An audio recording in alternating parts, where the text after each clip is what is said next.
মেয়েদের জীবনে শান্তির জায়গাই কিন্তু বাবার বাড়ি। যদিও কিছু সময়ের জন্য যাচ্ছি, তারপরেও মনটা খুব খুশি লাগছে। কতদিন হয়েছে গিয়ে, অনেক দিন থাকি না। কিন্তু কি করব, মেয়ের পড়াশোনার জন্য এখন গিয়ে ভালো করে থাকতেই পারি না। এই তো দেখো সকালবেলা বেরিয়েছি, যাবই কয়েক ঘন্টার জন্যই, কিন্তু আবার চলে আসব, যেহেতু কাল মেয়ের স্কুল আছে। তো থাকতে পারবো না। তারপরও খুব খুশি লাগছে। অনেকটা পথ জার্নি করে ফাইনালি এসে পৌঁছেছি। এখন প্রায় ঘড়িতে 12:30টার মতো বাজে। আস্তে আস্তে অনেকটাই লেট হয়ে গেছে। চলো, যে কারণে এসেছি সেটা তোমাদেরকে বলি। আগে ঠাকুরকে দর্শন করে নাও, মানে রাধা মাধবকে আগে দর্শন করে নাও। তো এসেছি আমার বাবার বাড়ি এখানে, মানে আমাদের পাড়াতেই অনেক বড় উৎসব চলছে। তো একদিনেরই উৎসব ছিল, মানে অষ্টপ্রহরের। তো সেখানে এসেছি। আমি আসতাম শুক্রবারই, কিন্তু হঠাৎ করে মেয়ে স্কুলে প্রোগ্রাম থাকার কারণে আমি আসতে পারিনি।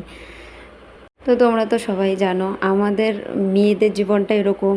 মায়েদের, মানে আমাদের পাড়াতে যদি কোনো অনুষ্ঠান হয়, তো মায়েদের তো মন ভীষণ খারাপ থাকে যদি মেয়ে প্রেজেন্ট না থাকে সেই প্রোগ্রামে।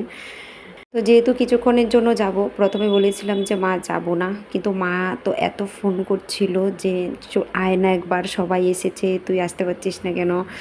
তো সে কারণেই কিছুক্ষণের জন্য গিয়েছিলাম। তো মনটা ভীষণ খারাপ লাগছে এখন ফেরার পথে। এখন ঘড়িতে ওই 9:15টার মতো বাজে। আমরা কিন্তু প্রায় আগরতলা এসে পৌঁছে গেছি, আর কিছুক্ষণের মধ্যে ঘরে চলে যাব। সত্যি বলতে আজকের দিনটা এত ভালো কেটেছে। টাটা।